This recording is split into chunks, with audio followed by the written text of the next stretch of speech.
Странските државјани кои возат низ македонските патишта поминуваат без казна доколку ги улови системот Безбеден град. Додека домашните возачи секојдневно внимаваат на секој километар на час за да не добијат казна, за возилата со странски таблички овие камери се уште не важат. Проблемот е особено изразен во летниот период, кога илјадници странски возила транзитираат низ земјава. Ова значи дека доколку странски државјанин ја надмине дозволената брзина на автопат, а при тоа го регистрира само камера од Безбеден град, тој ги напушта границите на Македонија без да плати казна.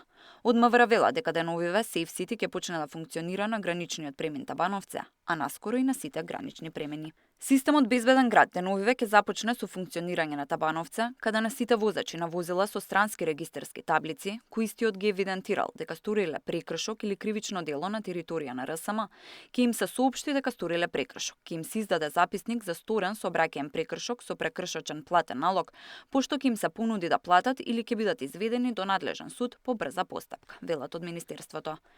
Единствената пречка за неодговорните возачи од странство во моментов се полициските службеници, така наречени пресретнувачи. Од Министерството за внатрешни работи уверуваат дека овие возила се во континуитет присутни и дежураат долж клучните транзитни рути на коридорот 8 и коридорот 10. Тамара Дичевска, Сител телевизија.